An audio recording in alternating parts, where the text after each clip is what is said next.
The champagne stopped mid-pour when the little girl screamed, "Mom's dying!" Clara Vance, CEO of Haven Biotech, collapsed on stage, her billion-dollar launch crumbling with her heartbeat. Everyone froze, except the janitor. Elias Moore dropped his mop and charged through the crowd like a man possessed. The executives who'd laughed at him minutes ago now watched in horror as his hands found her chest. This wasn't luck. This was war coming home. Before we begin, hit that subscribe button and ring the notification bell. Comment below what city you're watching from so I can see how far this story travels. Trust me, you need to stay until the end. This gets darker before it gets light. Your kind doesn't belong up here. That's what Marcus Hale told Elias 3 hours before Clara Vance's heart stopped beating. 3 hours before a 7-year-old girl watched her mother die. 3 hours before the man mopping floors became the only person in a room full of millionaires who knew how to save a life. But we're getting ahead of ourselves. The ballroom of Haven Biotech glittered like new money always does. Crystal chandeliers, marble floors polished mirror bright. 500 guests in designer suits drinking champagne that cost more per bottle than Elias made in a week. They were here for the unveiling. The Life Pulse 3000. A defibrillator so smart it could predict heart attacks 30 seconds before they happened. The irony would be funny if it wasn't about to turn tragic. Elias pushed his yellow mop bucket along the wall head down, invisible. At 52, he'd mastered the art of being nobody. Blue coveralls 2 sizes too big, shoulders hunched, eyes on the floor. Just another piece of the furniture. His hands told a different story. Steady hands. Scarred hands. Hands that had tied tourniquets in 100-degree heat and stitched arteries by flashlight, while mortars screamed overhead. "Watch it!" A woman jerked her Louboutin heels away from his mop. She didn't look at his face. Nobody ever did. "Sorry, ma'am." "Do they just hire anyone?" she said to her companion. They laughed and walked away. Elias kept mopping. He'd heard worse. He'd been worse. Captain Elias Moore, combat medic, decorated veteran holder of 2 Bronze Stars and 1 Silver Star, he'd thrown in a drawer 5 years ago, and never looked at again. That life ended the day Private Ethan Hale died in his arms. 23 years old. Roadside bomb. Elias had worked on him for 11 minutes while waiting for the evac that came too late. He could still feel Ethan's blood on his hands. Still hear him calling for his mother. The military said it wasn't Elias's fault. The investigation cleared him. But Ethan's older brother didn't care about investigations. Marcus Hale, VP of Operations at Haven Biotech. Standing 30 feet away, in a suit that cost $4,000, laughing with shareholders who'd never seen blood that wasn't in a test tube. Marcus had made sure Elias's medical career died with his brother. Whispered in the right ears, made the right calls. No hospital would touch him. No clinic would hire him. His medical license got buried under enough bureaucratic red tape to choke an elephant. So Elias mopped floors and tried to forget he'd ever been anything else. The lights dimmed. Spotlight hit the stage. Clara Vance walked out, and the room exploded in applause. She was striking. Sharp suit, sharper eyes. 34 years old, and she'd built a medical empire from her dead father's garage startup. Forbes called her a visionary. Wall Street called her a genius. Her daughter just called her Mom. Ladies and gentlemen, her voice carried that smooth confidence of someone who'd never failed at anything. 5 years ago, my father died of cardiac arrest in our living room. The ambulance took 14 minutes. He was gone in 7. Practiced pause. Appropriate somber faces in the crowd. Tonight we make sure no family suffers what mine did. The Life Pulse 3000 doesn't just save lives. It prevents death before it happens. Applause. Camera flashes. Champagne corks popping. Elias noticed her left hand trembling as she gestured at the display model. Slight tremor. Easy to miss if you didn't know what to look for. Sweat on her temple despite the air conditioning running cold enough to see your breath. Old instincts kicked in. The ones Fort Sam Houston had drilled into his bones. The ones that never left no matter how many floors you mopped. Something was wrong. He moved closer. A security guard blocked his path. "Employees in the back. I just need to—" "Back, now." Elias retreated but kept watching. Clara's smile never wavered, but her breathing had gone shallow. Pupils dilated. She gripped the podium half a second too long between gestures. Classic signs. He'd seen them 100 times. Just never in a ballroom full of people too rich to notice. "And now, I'd like to demonstrate—" Clara's hand dropped. Not gracefully, like someone cut her strings. The room didn't notice. Clara caught herself on the podium, still smiling, still talking. You don't build empires by showing weakness. The life pulse's portability makes it— Her left knee buckled. Someone in front laughed, thinking it was choreographed. Clara grabbed the podium's edge, and for maybe 3 seconds, she tried to power through. God, she tried. Then her heart stopped. Not slowed. Stopped. Clara's eyes rolled back. She dropped. Her head cracked against the podium with a sound like a gunshot. Glass shattered. Blood spread across the white stage. 500 people froze. Then, chaos. "Clara, call 911. Oh God." Bodies surged forward. Someone knocked over a champagne tower. Glass exploded across marble, and cutting through everything, a child's voice. "Mommy!" Amelia Vance shoved through the crowd. 7 years old, pink dress. Her mother's dark hair in ribbons. She'd been in the VIP section with her grandmother, and now she was running, screaming, crying. "Mommy! Wake up! Please! Wake up!" She reached the stage as 2 executives tried to lift Clara's limp body. "Careful. Is she breathing? I can't find a pulse." They had no idea what they were doing. One tried chest compressions with his hands in completely the wrong position. Another slapped Clara's face like that would restart a stopped heart. Amelia threw herself across her mother's body, sobbing so hard she couldn't breathe. "Don't die. Mommy, please." Her grandmother tried to pull her back. "Sweetheart, let them." "No, someone help, Mom's dying. Please, Mom's dying." That scream. Raw. Animal. A child watching her world end. Elias moved. His feet carried him forward before his brain engaged. The security guard grabbed his arm. "Sir, you can't." Elias twisted free with a move from combatives training. Not rough, just firm. He was already running.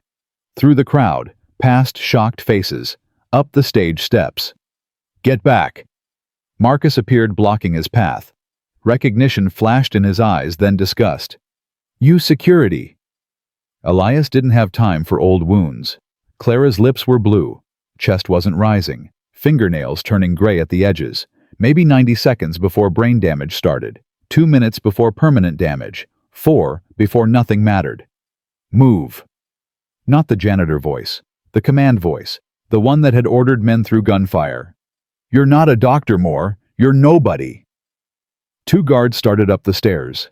Elias looked at Amelia. The little girl curled over her mother, pink dress stained with blood.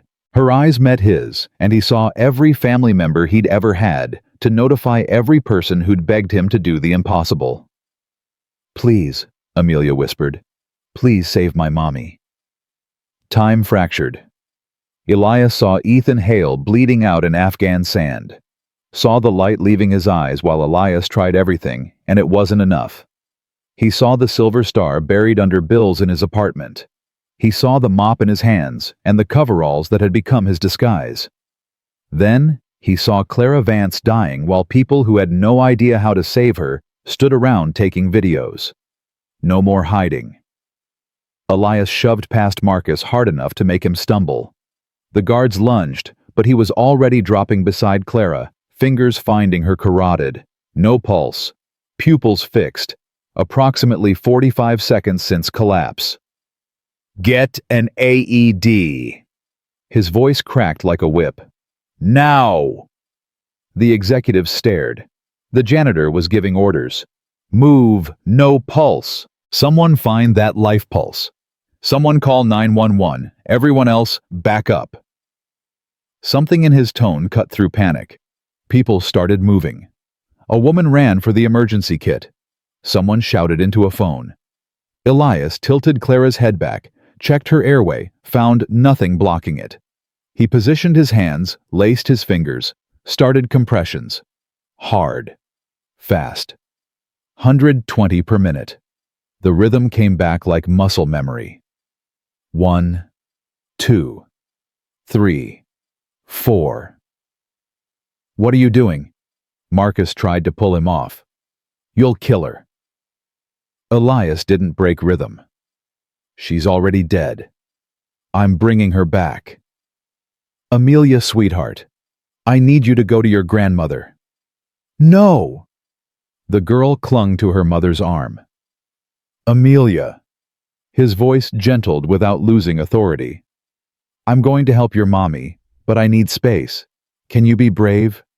The grandmother wrapped her arms around the sobbing child and pulled her back. 15, 16, 17. Someone ran up with the Life Pulse display model in its presentation case. This is all we have. Turn it on. There should be pads.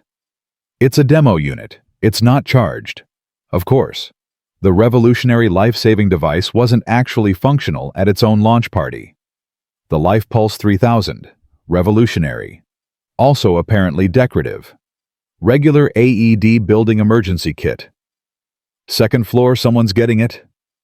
Clara's ribs flexed under his palms. He might be cracking them. Didn't matter. Broken ribs healed. Dead didn't. 28, 29, 30. 2 rescue breaths through his sleeve barrier. Her chest rose. Airway clear. Good. Back to compressions. The crowd had pulled back now, giving space. Phones everywhere. Recording. This would be viral before the ambulance arrived. The janitor doing CPR on the CEO while her company's miracle device sat useless in its fancy case. AED's here. Someone crashed through with a red box. Open it. Turn it on. Pads on her chest, upper right, lower left. A young executive with shaking hands tore Clara's dress open. Buttons scattered. He fumbled the pads.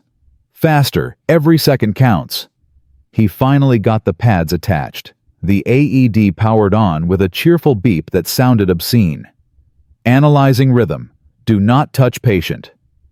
Elias pulled back. Everyone held their breath. Amelia's crying was the only sound. Shock advised. Stand clear. Clear! Elias made sure no one was touching her. The AED shocked. Clara's body jerked. Nothing. No pulse. Continue CPR. Elias was already back at it. 1, 2, 3. His shoulders burned. Sweat dripped into his eyes. He'd done this dozens of times in the field, but never since leaving the service. Never since swearing he'd never be responsible for another life. Come on, Clara. Your daughter needs you. Come on. 30 compressions, 2 breaths. Sir, ambulance is 8 minutes out. 8 minutes. She wouldn't last 8 minutes without circulation. Nobody would. Get me something to kneel on. Someone shoved a coat under him. Better angle. More efficient compressions. 45. 46. 47. Analyzing rhythm. Elias pulled back. Waited. Prayed to a God he stopped believing in 5 years ago. No shock advised. Continue CPR. Back to work. His arms screamed. CPR was exhausting even with training, and he hadn't done this in half a decade. But his hands remembered what his mind wanted to forget. 1, 2, 3. More.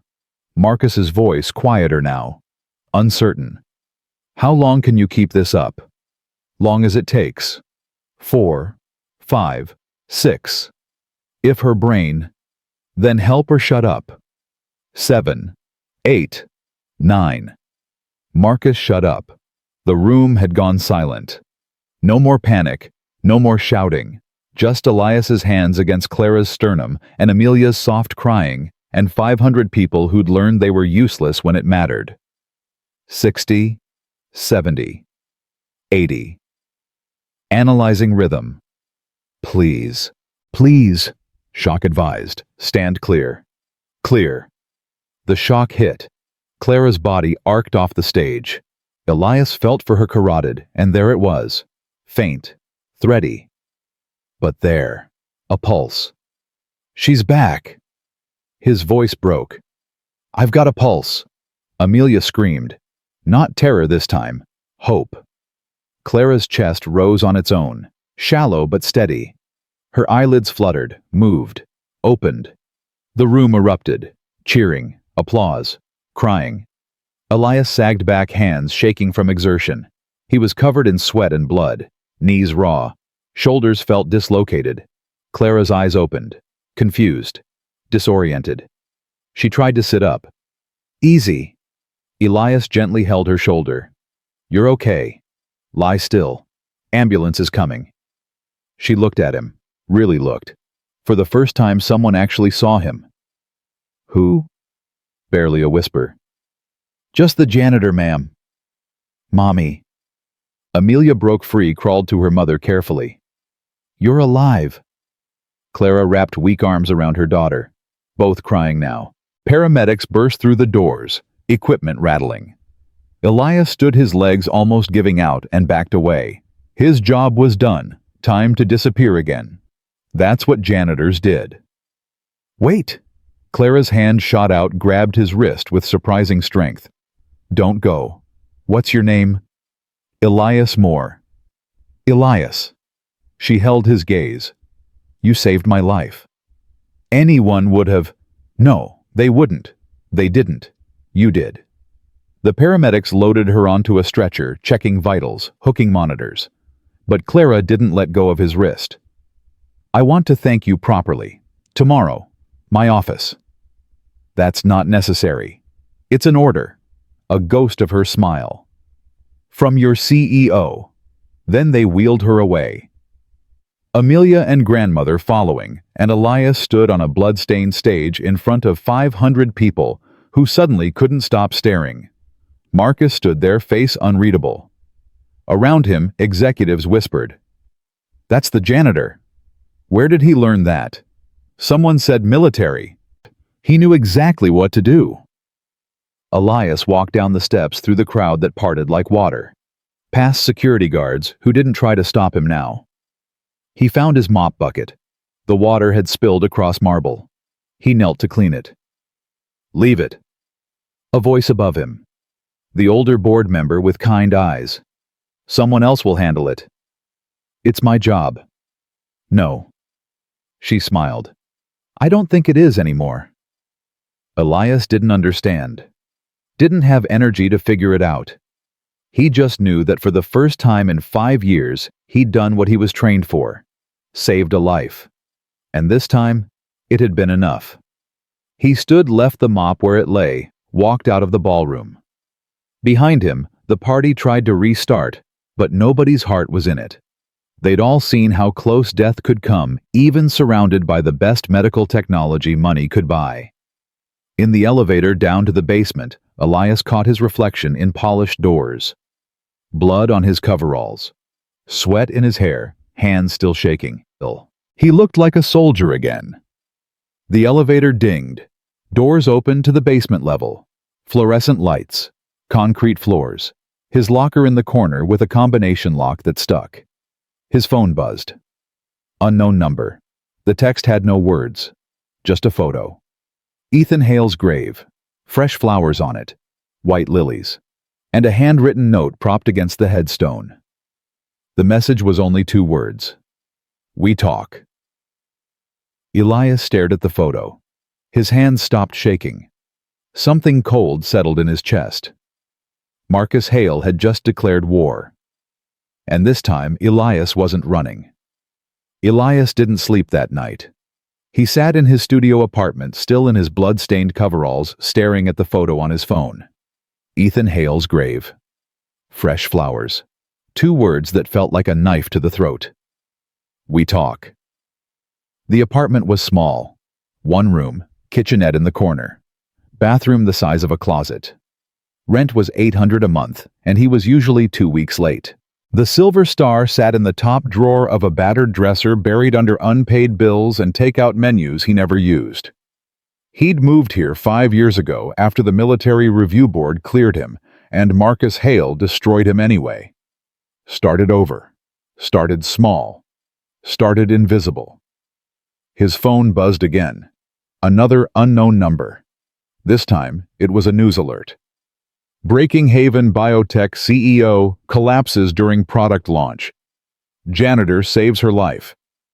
Below it, a video. 42 million views already. Him doing chest compressions while Amelia screamed. The camera had caught everything. His face, his hands. The moment Clara's eyes opened, comments were flooding in. Who is this man? That's a hero right there. Why is a trained medic working as a janitor? Someone find out his story. Elias turned off his phone, threw it on the couch, stood up, paced.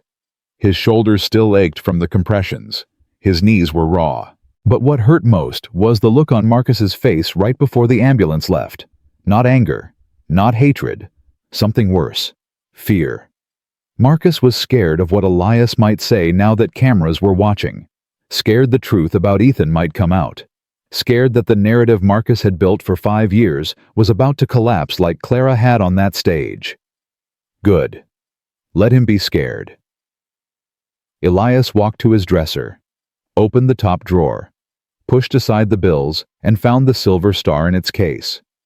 He hadn't looked at it in 3 years. The metal gleamed under the cheap apartment lighting, mocking him with its shine. For conspicuous gallantry and intrepidity in action against an enemy of the United States. He'd gotten it 2 months before Ethan died. For pulling 3 men out of a burning Humvee while taking fire. They lived. Ethan didn't. The universe had a sick sense of balance. Someone knocked on his door. Elias froze. It was 2 in the morning. Nobody knocked at 2 in the morning unless it was trouble or rent was overdue. He was current on rent. The knock came again. Harder. More. I know you're awake. Open up. Marcus. Elias closed the drawer. Walked to the door. Thought about not opening it. Thought about a lot of things. Then he turned the deadbolt and pulled it open. Marcus Hale stood in the hallway in jeans and a wrinkled button-down. No tie, no suit. He looked 10 years older than he had at the party. His eyes were red. He'd been crying. They stared at each other. You going to let me in, or are we doing this in the hallway? Marcus said. Elias stepped aside. Marcus walked in, looked around the tiny apartment, said nothing about the peeling paint or the thrift store furniture, or the fact that a decorated war veteran was living in a place most people would use for storage. Want to sit? Elias said. No. Marcus turned to face him. I want to know what you're planning to do. About what? Don't play stupid. The video's everywhere. People are asking questions. About you. About why you're mopping floors. About what happened in Afghanistan. And you're worried I'll tell them. Yes. Marcus's jaw clenched. I'm worried you'll tell them it was my fault Ethan died. It wasn't your fault. That's not what you said 5 years ago. Elias leaned against the kitchen counter. 5 years ago I was angry and looking for someone to blame. Your brother died because an IED blew up under our convoy and his wounds were catastrophic. I worked on him for 11 minutes. Did everything right. He died anyway. That's war. That's not you. Marcus's hands shook. He shoved them in his pockets. Then why did you blame me? Because you were there when they brought his body home, and you looked at me like I'd pulled the trigger myself. You were supposed to save him. I tried. You were the best medic in the unit. Everyone said so. If anyone could have saved him, it was you. I'm not God, Marcus. I can't undo a severed femoral artery and collapsed lungs and internal bleeding in 6 places.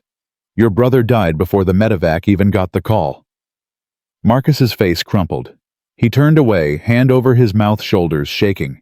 When he spoke again, his voice was thick. I needed someone to blame. If it wasn't your fault, then it was just random. Just bad luck. Just him being in the wrong place at the wrong time. And that was worse somehow. That was unbearable. So you destroyed my career? Yes. Got me blacklisted from every hospital in 3 states? Yes. Made sure I'd never practice medicine again? Yes. Marcus turned back around. His eyes were wet. And I'm not sorry. I needed you to hurt like I was hurting. I needed you to lose something like I lost him. Elias nodded slowly. Well, you succeeded. They stood there in the ugly silence of old wounds ripped open. Why did you save her? Marcus said finally. Clara, you could have let someone else do it. Could have stayed invisible. Why risk it? Because there was a little girl screaming for her mother, and I was the only person in that room who knew what to do. Even knowing I was there, even knowing what I'd do. Even knowing. Marcus laughed. It was a broken sound. You're a better man than me. I'm just a man who knows CPR. No. Marcus shook his head. You're the guy who runs into the fire while everyone else runs out. You've always been that guy. That's why Ethan looked up to you. That's why it destroyed me when he died on your watch. Marcus. I have his last letter. Marcus pulled a folded paper from his pocket. He wrote it 2 days before the convoy, never mailed it. I found it in his stuff when they sent his things home. He held it out. Elias didn't take it. Read it, Marcus said. I don't need to. Read it. Elias took the letter, unfolded it. The paper was worn soft from being read too many times. Ethan's handwriting was messy, slanted the words of a kid barely out of high school. Dear Marcus, if you're reading this, it means I didn't make it home. Don't be sad. I died doing something that mattered with people who mattered, especially Doc Moore. He's the best medic I've ever seen.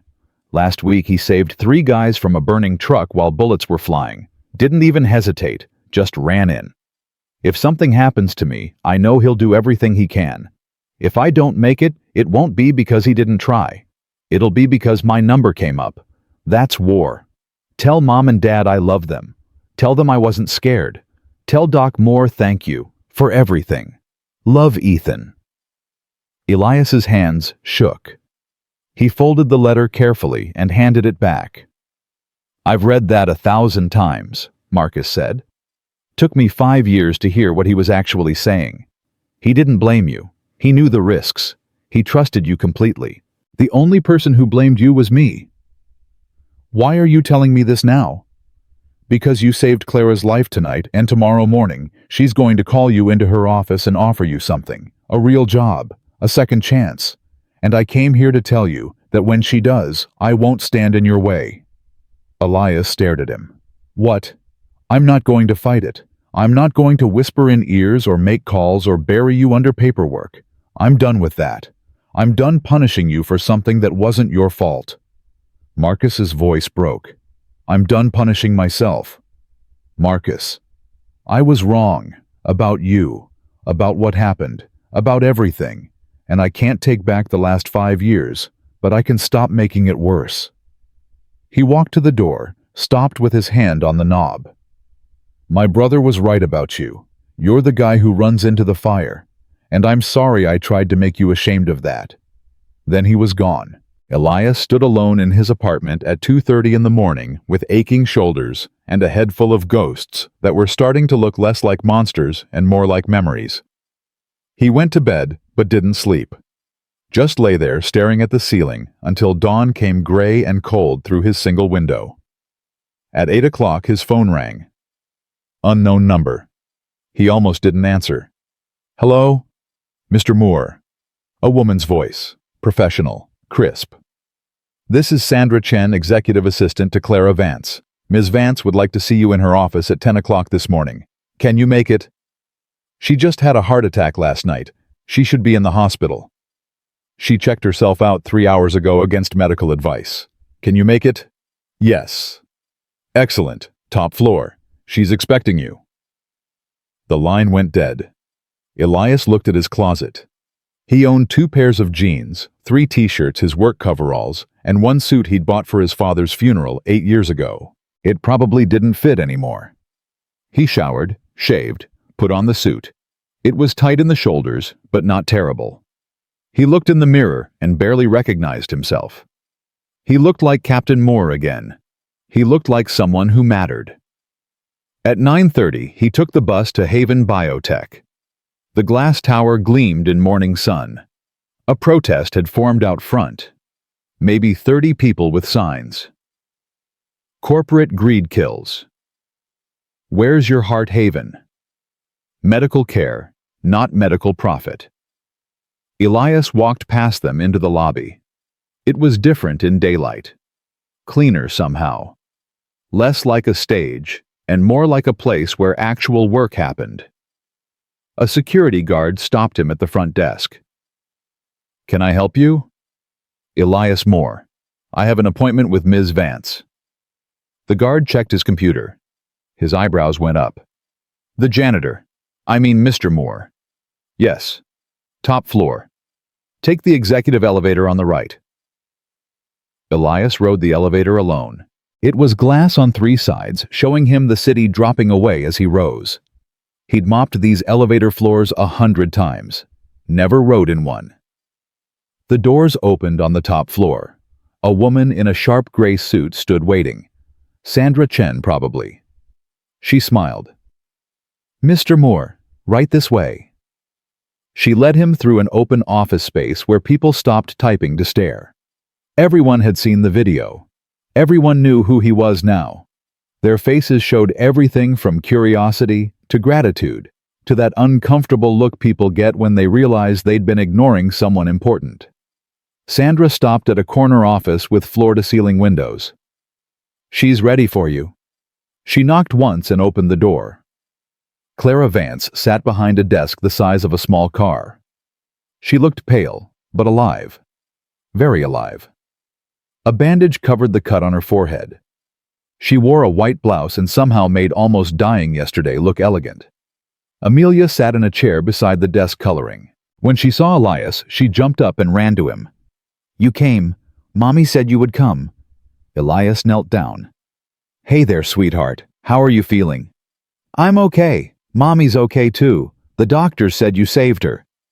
"The doctors are the ones who saved her. I just helped." "Liar." Clara's voice was warm. "Amelia, honey, can you go color with Sandra for a few minutes? I need to talk to Mr. Moore." "Okay. Bye, Mr. Moore." Amelia hugged him around the neck. Tight. Desperate. The hug of a child who'd almost lost everything. Then Sandra let her out and closed the door. Clara gestured to a chair. "Please, sit." Elias sat. The chair was leather, expensive. Comfortable in a way that made him uncomfortable. "You should be in the hospital," he said. "I should be a lot of things. Careful, responsible, not genetically predisposed to congenital heart defects." She smiled. It was the saddest smile he'd ever seen. "But here we are." "You collapsed because of a heart condition. Hypertrophic cardiomyopathy, inherited from my father, killed him at 43. I'm 34 and apparently on the same timeline." She touched the bandage on her forehead. "I've known for 3 years, been managing it. Yesterday it decided management wasn't enough. You need surgery. I need a transplant. I'm on the list, the waiting list. Could be months, could be years, could be never." She leaned forward. "But that's not why I asked you here. I asked you here because you saved my life and I want to know who you are." "You know who I am. Elias Moore, janitor." "Janitor." She pulled out a tablet, started reading. Elias James Moore, age 52. Enlisted in the Army at 19. Became a combat medic. Served 3 tours in Iraq and Afghanistan. Decorated, 2 Bronze Stars, 1 Silver Star. Honorably discharged 5 years ago. Medical degree from a program for military personnel.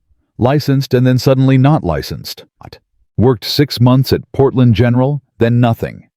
5 years of nothing, until you showed up on my janitorial staff 8 months ago. She set down the tablet. "So I'll ask again. Who are you, and what the hell happened?" Elias was quiet for a long moment. Outside the window, the city sprawled like a circuit board. Somewhere down there was his apartment, his dresser drawer, his silver star that didn't feel like an accomplishment anymore. "I lost someone," he said finally. "Someone I was supposed to save. And after that, I couldn't do the job anymore." "The job of saving people?" "Yes. Yet yesterday you saved me. Yesterday was different." "How?" "Yesterday I didn't have a choice." Clara studied him. Her eyes were sharp, missing nothing. "The person you lost, was it Marcus Hale's brother?" Elias's head snapped up. "You know about that. I know Marcus has hated you for 5 years, and I've never understood why. Last night while I was in the ER, he came to see me. Told me everything. About Ethan, about what he did to your career, about how wrong he was. He came to my apartment too." "Did he apologize?" "Something like that." Clara nodded. "He's stepping down as VP of Operations, effective immediately. Says he needs time to deal with some personal things. I think he means guilt." "He doesn't need to step down." "I think he does. And I think you need to step up." She opened her desk drawer, pulled out a folder, slid it across to him. "This is an offer. Director of Life Safety. You'll oversee emergency preparedness for all Haven Biotech facilities. Train staff in first aid and CPR. Audit our emergency systems. Make sure what happened yesterday never happens again because people are prepared." Elias opened the folder, saw the salary. It was more than he'd made in the Army, more than he'd made as a janitor in a year, maybe 2 years. "I'm not qualified for this. You're the most qualified person I know. You're a decorated combat medic who saved my life with nothing but training and will. That's exactly who I need." "Clara." "Ms. Vance," she corrected gently. "In this office, it's Ms. Vance. Outside, if we're friends, you can call me Clara. But here, let's keep it professional. Ms. Vance, I appreciate this. I do. But I haven't practiced medicine in 5 years. I've been mopping floors. I'm not that person anymore." "Yes, you are. You proved it yesterday. That instinct, that training, that courage. It doesn't go away just because you're holding a mop instead of a scalpel." She stood up, walked to the window. "My father built this company on the idea that everyone deserves a chance to live, to be saved. And last night, I learned that devices don't save people. People save people. I want you to teach my employees to be the kind of people who save lives. And if I say no, then you go back to mopping floors, and I hire someone else who won't care as much, and won't be as good, and more people will die who didn't have to." She turned to face him. "But you won't say no. You can't. Because you're the guy who runs into the fire. It's who you are." Elias looked at the folder in his hands, looked at the salary, the job description, the second chance wrapped in corporate letterhead. "When do I start?" Clara smiled, a real smile this time. "Monday. Take the weekend. Get some rest. You've earned it." Elias stood, held out his hand. Clara shook it. Her grip was firm, despite everything she'd been through. "Thank you, Ms. Vance. Thank you, Mr. Moore, for giving me more time with my daughter." He left the office. Sandra gave him paperwork to fill out. HR information, tax forms, the administrative debris of starting over. He filled it all out in a conference room, while outside the office hummed with the sound of people working, living, mattering. When he finished, he took the elevator back down. The protesters were still outside, but fewer of them now. He pushed through the doors into afternoon sun and pulled out his phone. One new message. Marcus Hale. "I meant what I said last night. You deserve this. Make the most of it." Elias typed back. "Thank you. For everything." 3 dots appeared. Disappeared. Appeared again. Ethan would be proud. Elias closed his eyes, let the sun warm his face. Felt something he hadn't felt in 5 years. Not forgiveness. Not quite. Not yet, but maybe the beginning of it. He walked to the bus stop, waited. A woman beside him was watching something on her phone. He caught a glimpse of the screen. The video, him doing CPR. 47 million views now. The woman looked up, saw him. Her eyes went wide. "Oh my God, you're him, the janitor, the hero." "I'm not a hero, just someone who knew what to do." "Can I shake your hand?" He let her. She pulled out her phone. "Can I take a picture?" "I'd rather you didn't." "Please. My mom had a heart attack last year, didn't make it. Watching you save that woman, it helped somehow. Made it feel less hopeless." Elias looked at her. Really looked. She was maybe 30, wedding ring, tired eyes, carrying the weight of loss that never really goes away. "Okay," he said. "One picture." She took the selfie, thanked him 3 times, got on her bus when it came. Elias waited for his. His phone buzzed. News alert. Haven Biotech hires hero janitor as director of life safety. That was fast. Clara must have announced it already. The PR department probably loved the story. Viral janitor becomes executive. Feel-good narrative. Stock prices would probably go up. But standing there in the sun, waiting for his bus, Elias didn't care about stock prices or PR or viral videos. He cared that for the first time in 5 years, he was going to do what he was meant to do. Save lives. His bus came. He got on, rode it back to his apartment, climbed the stairs, unlocked his door. The silver star was still in the drawer. He took it out, held it up to the light. For conspicuous gallantry and intrepidity. Maybe he'd earned it after all. Not for the Humvee in Kandahar, but for yesterday. For running toward Clara when everyone else froze. For doing what needed to be done despite the cost. He put the medal on his dresser, out where he could see it, where it could remind him who he used to be, who he was becoming again. Outside his window, the city hummed with life. Somewhere in it, Amelia Vance was coloring. Marcus Hale was dealing with his demons. Clara was probably working too hard too soon. And Elias Moore, former captain, former janitor, current director of life safety, stood in his small apartment and felt something that had been dead for 5 years flicker back to life. Hope. He had work to do, lives to save, a second chance to make count. Monday couldn't come fast enough. Monday morning came with rain. Elias stood outside Haven Biotech at 7:30, wearing the same funeral suit now properly tailored. He'd spent Sunday at a men's warehouse buying 3 more suits, dress shirts, ties he had no idea how to match. The saleswoman had helped him. She'd recognized him from the video. Everyone recognized him now. The lobby was different when you walked in through the front doors instead of the service entrance. Brighter. Bigger. Like entering a different world. "Mr. Moore."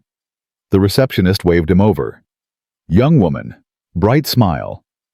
Name tag said Jessica. "Welcome, your office is on the 7th floor. Ms. Chen asked me to take you up. I have an office." "You're a director now. Directors get offices." She led him to the executive elevator. Hit the button for 7. "Everyone's talking about you, about what you did. My roommate watched the video like 20 times. She cried every time." The elevator rose. Elias's stomach stayed on the ground floor. "It's just CPR.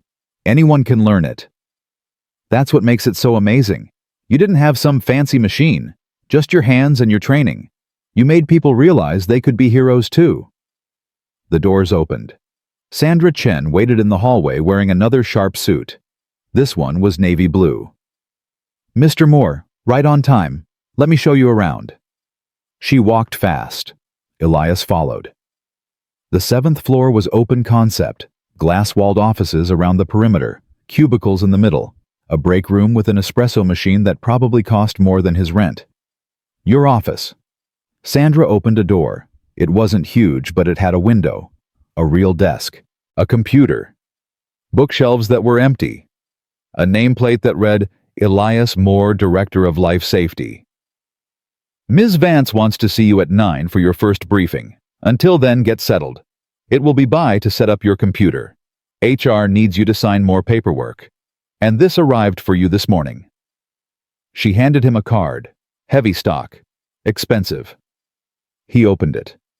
Welcome to the team. Let's save some lives. Clara. Inside was a photo. Clara and Amelia, both smiling.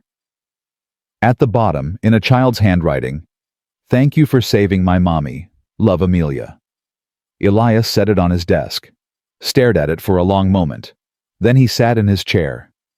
His office chair. At his desk. In his office. He'd gone from mopping this building to having his name on a door in 72 hours. A knock. A young man with thick glasses poked his head in. "Mr. Moore, I'm Tyler from IT. Here to set up your systems." "Come in." Tyler worked fast, set up the computer, logged him into the network, showed him how to access email scheduling the company intranet, talked the whole time. "This is so cool. You being here, I mean, after what you did. My dad's a paramedic. He said what you did was textbook perfect. Said most people panic, but you didn't. You just knew what to do. Training helps." That's what he said. He made me and my sister take a CPR class last year. We complained the whole time. After seeing your video, I'm glad he made us go. Tyler finished with the computer. "All set. If you need anything, extension 4782. Thanks, Tyler." After he left, Elias sat in the quiet office and tried to figure out what he was supposed to do. He'd been a medic, been a janitor, never been a director of anything. His email pinged. New message from Clara. Subject line, "First assignment." He opened it. "Elias, attached is our current emergency response protocol. It's a disaster. People don't know where the AEDs are. Half the staff hasn't had CPR training since onboarding. We have fire drills, but no medical emergency drills. I want you to tear it apart and rebuild it from scratch. You have full authority and full budget. Make Haven Biotech the safest building in the city. We launch the new protocol in 3 weeks at the annual gala. No pressure. Clara." 3 weeks. To overhaul emergency response for a building with 3,000 employees across 20 floors. No pressure. Elias opened the attached document, started reading. Clara was right. It was a disaster. The AED locations hadn't been updated in 5 years. CPR certification was listed as recommended, not required. The emergency contact list had people who no longer worked there. He grabbed a notebook, started making lists. What needed to be done? Who needed training? What equipment was missing? His military training kicked in. Mission planning, resource allocation, timeline management. By 8:30, he had 10 pages of notes and a headache. Another knock. This time, it was a woman in her 40s. Red hair, confident stride. She didn't wait for permission before walking in. "Elias Moore, I'm Patricia Hendricks, VP of Human Resources. We need to talk." "Ms. Hendricks, please sit." She sat, crossed her legs, got right to business. "I'm going to be blunt. Your hiring has created some problems." "What kind of problems?" "The political kind. You went from janitor to director in 1 weekend. There are people who've been here 15 years who don't have director titles. People are asking questions. Why you? Why so fast? What qualifies you beyond one act of heroism?" Those are fair questions. They are. And I need you to help me answer them. The optics are tricky. We can't have people thinking this was just good PR. That Clara hired you for the story and not the skills. What do you need from me? Prove you deserve this job, fast. Clara's giving you 3 weeks to overhaul emergency response. Nail it. Make it so good that nobody can question why you're here. She stood up. "I'm not trying to be harsh. I'm trying to help. Clara stuck her neck out for you. Don't make her regret it." After she left, Elias sat back in his chair. The pressure just tripled. It wasn't enough to do a good job. He had to do an exceptional job. Had to prove he wasn't just the feel-good hire. His phone buzzed. Text from a number he didn't recognize. "Hey, it's Marcus. Heard you started today. Good luck. If you need anything, call me. I mean it." Elias stared at the message. 5 years of hatred ending with, "If you need anything." Life was strange. He texted back. "Thanks. Appreciate it." At 9 o'clock, he went to Clara's office. She was on the phone when he arrived, gestured for him to sit. He caught bits of the conversation. "No, I'm not stepping down. Yes, I'm aware of the board's concerns. Tell them I'm aware and I don't care. This company runs fine with me at the helm. It'll run even better now that we're taking safety seriously." She hung up, looked at Elias. "The board thinks I should step down temporarily while I wait for a transplant. Focus on my health. Let someone else run things." "What do you think?" "I think they're terrified of the liability. If I die at work, the lawsuits would be spectacular." She smiled, but it didn't reach her eyes. "Can't really blame them. I did collapse on live television." "You should listen to your doctors." "My doctors say I could have 6 months or 6 years. They don't know. The waiting list for a transplant is long and my blood type is rare. I could be waiting a while." She pulled up something on her computer. "But enough about my failing heart. Let's talk about saving others. Did you read the protocol?" "Yes, it needs a complete overhaul." "That's what I wanted to hear. What's your plan?" Elias pulled out his notebook.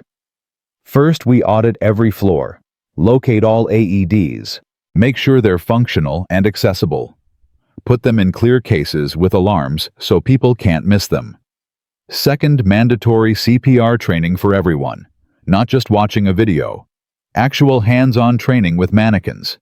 Third, we create an emergency response team, 10 to 15 employees per floor who get advanced training. They'll be first responders until paramedics arrive." Clara leaned forward. "I like it. What else?" "Medical emergency drills. Once a quarter. Different scenarios.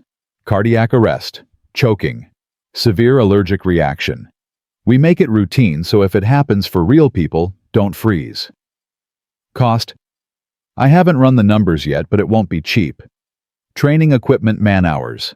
We're talking significant investment." "Do it, whatever it costs. After what happened, I'm not cutting corners on safety." She pulled up her calendar. 3 weeks from Friday is our annual gala. 500 guests. Press coverage. I want to announce the new program there. Can you have something ready to present?" "Yes." "Good. I'm putting you in charge of the whole thing. Safety protocols, training schedule, equipment. All of it. You report directly to me. Anyone gives you trouble, you come to me." "Understood." "One more thing." Clara's expression softened. "Amelia wants to know if you'll come to dinner. At our house, Friday night. She's been asking about you constantly, wants to show you her drawings." "Ms. Vance, I don't think that's appropriate." "Why not? I work for you now. Lines should stay clear." "Elias, you saved my life. You gave my daughter her mother back. That transcends normal workplace boundaries. Please, come to dinner. Let her thank you properly. Let me thank you properly." He wanted to say no, wanted to keep things professional, but he remembered Amelia's face, her tears, her desperate hug in Clara's office. "What time?" 7. I'll text you the address." Clara stood, extended her hand. "Welcome aboard, Director Moore. Let's change how this company thinks about safety." He shook her hand, left her office, spent the rest of the day drowning in work. Met with facilities management about AED placement. Called training companies about CPR certification programs. Started drafting emergency response protocols. At 6 o'clock, his phone rang. Unknown number. Again. He was getting tired of unknown numbers. "Hello. Mr. Moore, this is David Chen from Channel 7 News. We'd love to interview you about what happened at Haven Biotech. Get your story. You've become something of a local hero." "I'm not interested." It would just be 10 minutes. We could film at your office. Really showcase the work you're doing now. No, thank you. Mr. Moore, people want to hear from you. The video has 60 million views. You're trending on social media. This is your chance to tell your story your way. I don't have a story. I did CPR, that's it. But your background, your military service, going from decorated veteran to janitor to executive, that's a story people need to hear. Goodbye, Mr. Chen. Elias hung up. His phone immediately rang again. Different number. Hello. Mr. Moore, this is Rebecca Santos from Good Morning America. We'd love to have you on the show. He turned off his phone. By 7 o'clock, he was exhausted. He grabbed his jacket, left his office, took the elevator down. The lobby was mostly empty, a few people working late. He pushed through the front doors into cool evening air. Someone was waiting by his bus stop. Marcus Hale, hands in his pockets, looking uncomfortable. Hey, Marcus said. Hey.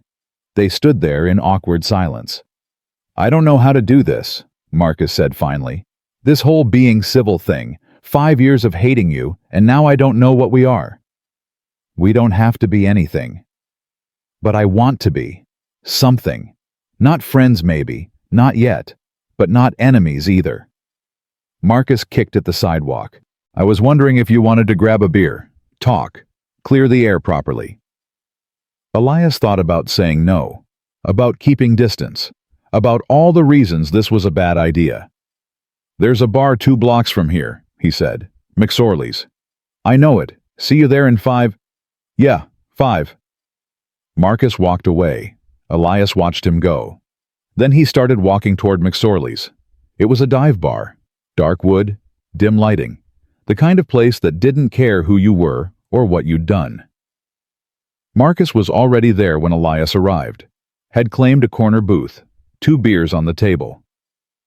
Wasn't sure what you drank. Got us both IPAs. IPAs are fine. They sat. Drank. Didn't talk for a full minute. This is weird, Marcus said. Very weird. I keep expecting to be angry, but I'm not. I'm just tired. That's grief, Elias said. It exhausts you, even 5 years later. Is that what this is? Still grief. Grief doesn't have an expiration date. You just learn to carry it differently. Marcus nodded, drank. I looked up your service record. After that night at your apartment. Read the citations for your medals. You saved a lot of people, Elias. A lot of people are alive because of you. And one person isn't. Ethan knew the risks. He joined the army with his eyes open. He didn't blame you. I was the only one who did. You needed someone to blame. I needed my brother back. Since I couldn't have that, I needed someone to hurt. Marcus's voice cracked. I'm sorry. For all of it. For destroying your career. For making you feel like Ethan's death was your fault. For wasting 5 years of both our lives on hate. I understand why you did it. Understanding doesn't make it right. No. But it makes it human. They drank in silence. Around them, the bar hummed with conversation. Sports on TV. Someone playing pool in the back. Clara told me about dinner Friday, Marcus said. At her house. You're invited too. No, she mentioned it in passing. Said Amelia insisted you come. He smiled. It was sad. That kid adores you. Keeps telling everyone at the office about the man who saved her mommy.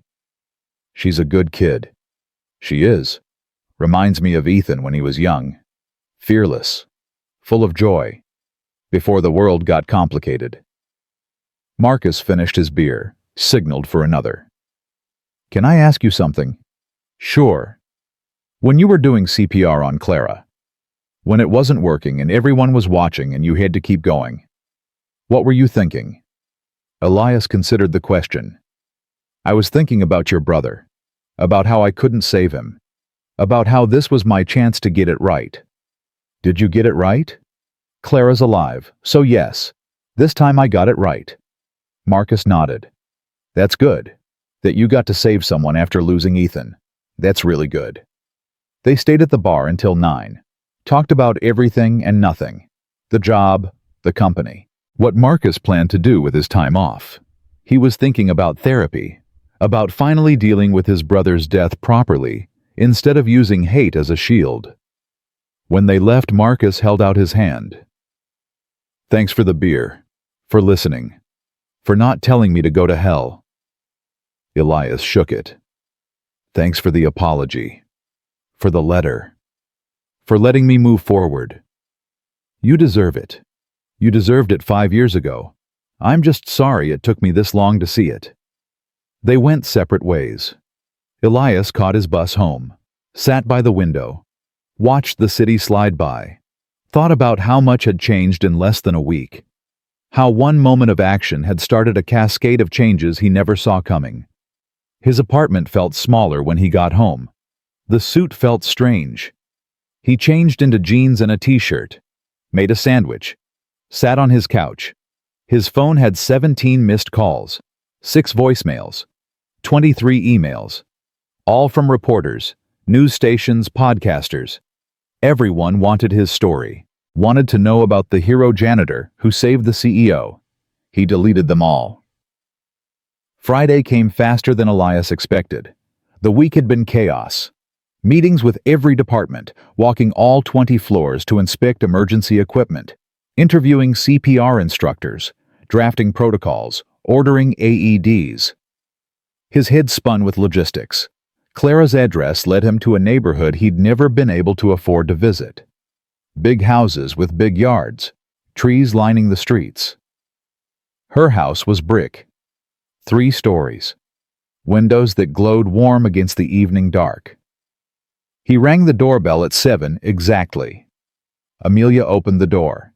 She wore a purple dress and her hair was in pigtails. Mr. Moore, you came, Mommy. He's here. She grabbed his hand and pulled him inside. The house smelled like garlic and tomatoes. Music played somewhere. Jazz, something with piano. Clara appeared from what must have been the kitchen. She wore jeans and a sweater. Casual, more relaxed than he'd ever seen her. Elias. Welcome. Come in. I hope you're hungry. Starving, actually. Good. I made too much food. Amelia, show Mr. Moore your drawings while I finish dinner. Amelia dragged him to the living room, showed him picture after picture, rainbows, horses, a castle, and one that made his throat tight, a stick figure man with brown hair doing chest compressions on a stick figure woman, a little girl watching, stars in the sky. That's you saving Mommy, Amelia said. I drew it so I wouldn't forget. It's beautiful, sweetheart. Do you have kids, Mr. Moore? No, I don't. Why not? Amelia. Clara called from the kitchen. That's a personal question. It's okay, Elias said. I never found the right person to have kids with, and then I got busy with other things. You should have kids. You'd be a good daddy. You saved my mommy. Good daddies save people. Clara appeared in the doorway. Dinner's ready. Amelia, go wash your hands. Amelia ran off. Clara looked at Elias. Sorry, 7-year-olds have no filter. She's fine. She's perfect. They ate at a dining room table that could seat 12. Just the 3 of them at one end. Clara had made lasagna, garlic bread, salad. It was the best meal Elias had eaten in months, maybe years. Amelia talked non-stop about school, her friends, her teacher who was mean, a boy who pulled her hair. Normal kid things, things that felt extraordinary just because they were normal. After dinner, Clara sent Amelia upstairs to get ready for bed. Then she and Elias sat in the living room with coffee. Thank you for coming, Clara said. This means a lot to her, to both of us. Thank you for inviting me. How's your first week going? Overwhelming, but good. I think I can have something solid ready by the gala. I have no doubt. Clara sipped her coffee. The board is still on me about stepping down. They think I'm a liability. A ticking time bomb. What do you think? I think I have work to do and a daughter to raise, and I'm not wasting whatever time I have left sitting at home waiting to die. That's a good answer. Is it, or is it denial? She set down her coffee. I'm scared, Elias. Terrified. Every time my heart skips a beat, I wonder if this is it. If this is the one I don't wake up from. That's normal, after a cardiac event. Is it because it doesn't feel normal? It feels like I'm walking on a tightrope and any second I could fall. Her hands shook. She clasped them together. I'm trying to be strong for Amelia, trying to show her everything's fine, but I don't know if everything is fine. It's okay to be scared. I'm the CEO of a medical company. I'm supposed to have it together. You're human. Humans get scared. That's okay. Clara's eyes filled with tears. She wiped them away quickly. Sorry, I don't usually fall apart like this. You're not falling apart. You're processing trauma. That's healthy. Mommy? Amelia appeared at the top of the stairs in her pajamas. Will you read me a story? Of course, baby. Be right up. Clara stood. Stay as long as you like.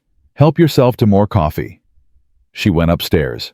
Elias heard voices, laughter, the sound of a mother and daughter at bedtime. He sat in the living room of this beautiful house and felt the weight of everything that had happened pressed down on him. Clara came back down 20 minutes later. She's asleep. Finally. She was wired from having you here. She's a great kid. She is. Best thing I ever did. Clara sat back down. Can I ask you something personal? Sure. Why did you really become a janitor? I know what Marcus did. No, he blacklisted you, but you could have gone somewhere else. Another state. Started over completely. Why stay here? Why take a job mopping floors? Elias was quiet for a long time. Because I didn't think I deserved better. After Ethan died, I felt like I'd lost the right to save people. Like the universe was telling me I wasn't good enough. So I found the smallest, quietest job I could, became invisible, convinced myself that was what I deserved. And now I'm not sure what I deserve. But I know I want to try again. Want to see if I can do this job without losing someone. You will. I have complete faith in you. I hope you're right. He left an hour later. Drove home through quiet streets. Thought about Amelia's drawing, about Clara's fear, about second chances, and whether he could actually pull this off. His phone buzzed as he pulled into his apartment complex. Text from Clara. Thank you for tonight, for letting Amelia see you as a real person and not just the man who saved me, for letting me be scared without judgment. You're going to be great at this job. I know it. Elias texted back. Thank you for believing in me. Get some rest. You need it.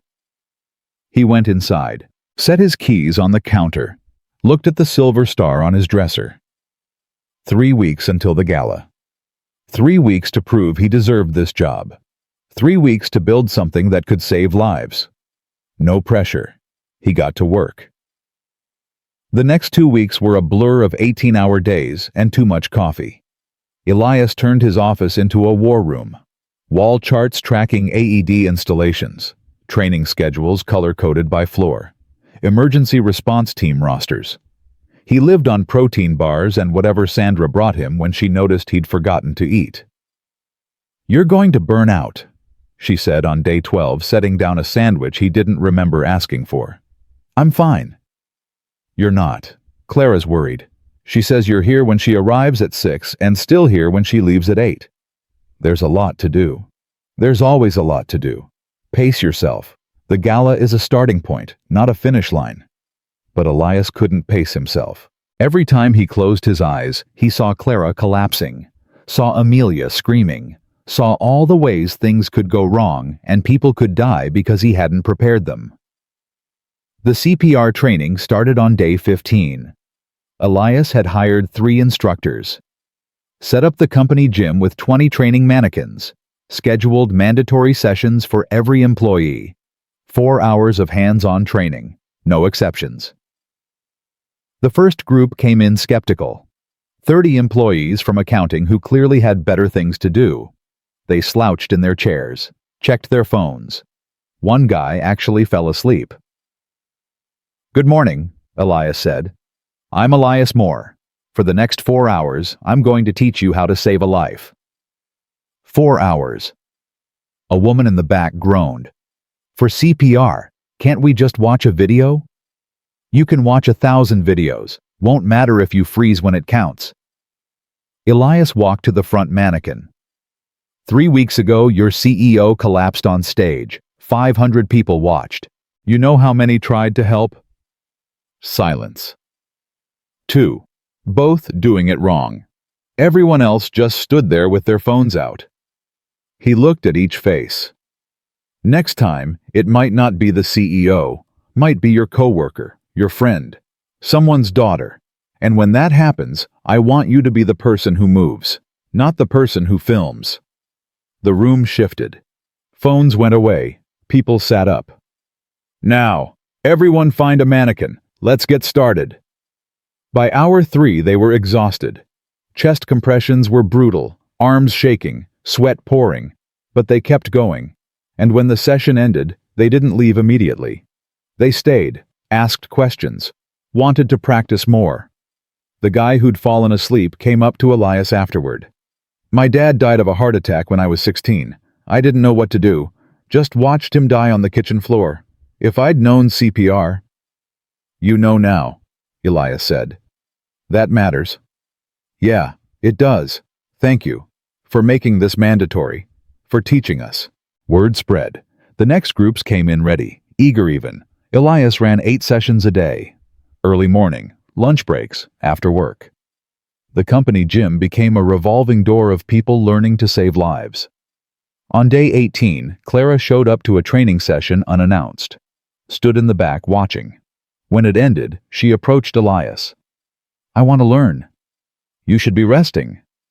"I want to learn. If I'm going to ask my employees to do this, I should do it too." "Clara, you had a cardiac arrest 3 weeks ago. Chest compressions are physically demanding." "Then I'll watch. But I want to be here." She stayed for 3 sessions. Watched employees transform from nervous to confident. Watched them practice on mannequins until their arms gave out. Watched them become the people who would move instead of freeze. Afterward, she and Elias sat in his office. She looked exhausted but satisfied. "This is good. What you're building. It's exactly what I wanted." "Still have a lot to do before the gala." "You'll get it done. You always do." She paused.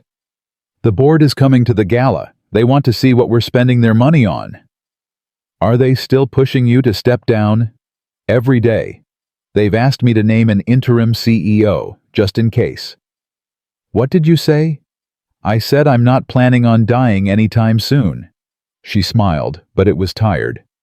"Though I did update my will, made arrangements for Amelia, named a guardian. All the things you do when you realize you're not invincible." "That's smart. Responsible." "It's terrifying. Writing down what happens to your daughter if you die, but necessary." She stood to leave, stopped at the door. "Amelia asks about you constantly, wants to know when you're coming back for dinner. Tell her soon, after the gala." "I will. Don't work too late." She left. Elias turned back to his computer. Still had to finalize the emergency response protocols. Review AED placement. Confirm the demonstration schedule for the gala. His phone rang. Not a number he recognized, but he'd learned to answer everything now. "Elias Moore." "Mr. Moore, this is Fire Marshal Davidson. I'm calling about the permit application for your gala. We need to discuss your emergency exits." Elias's stomach dropped. "What about them?" "Building code requires clear egress paths during events. Your floor plan shows tables blocking 2 emergency exits. That's a violation. I can't approve the permit until it's fixed." "I'll fix it. Send me the corrections and I'll make the changes today." "There's another issue. Your occupancy limit. You're planning for 500 guests, but the ballroom is only rated for 450. "I'll cut the guest list." And the fire suppression system needs inspection. Last one was 18 months ago, should be annual. Elias rubbed his eyes. What do I need to do to get this approved? Get me a revised floor plan by tomorrow noon. Schedule a fire system inspection. Reduce your guest count. Then I can sign off. Consider it done. After he hung up, Elias wanted to put his head through the wall. Instead, he called facilities management. Got the fire system inspection scheduled for the next morning. Then he opened the gala floor plan and started moving tables. It was midnight before he finished. His eyes burned, his back ached, but the floor plan worked. Clear exits, proper spacing, under occupancy limits. He emailed it to the fire marshal and went home. The inspection happened at 7 the next morning.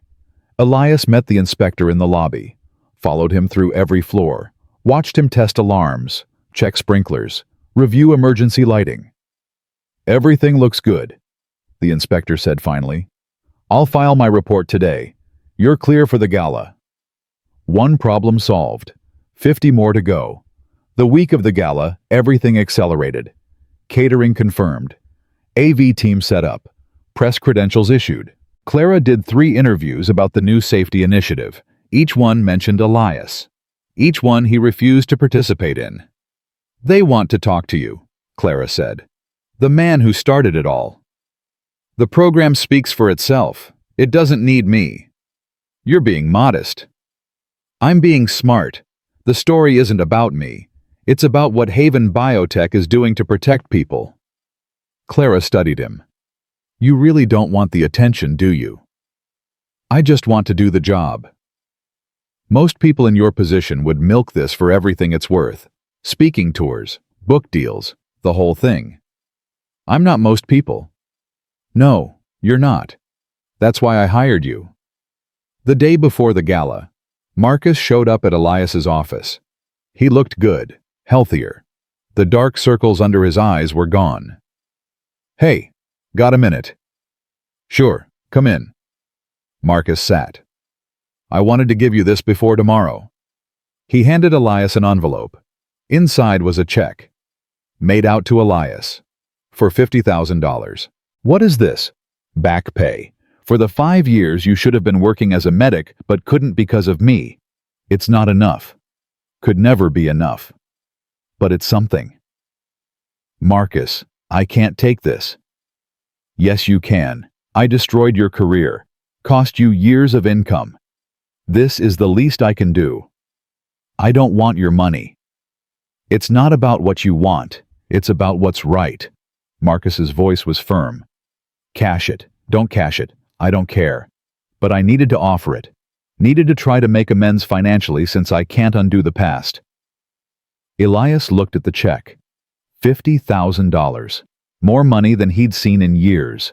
Life-changing money. Thank you. This means a lot. You're welcome. Now, about tomorrow. I know I'm not officially invited, but I was wondering if I could come. See what you've built.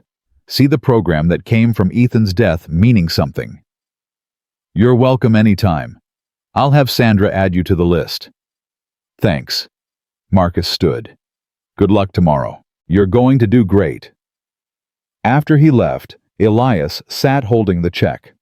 Thought about pride. About forgiveness. About whether taking this money meant he was letting Marcus off too easy.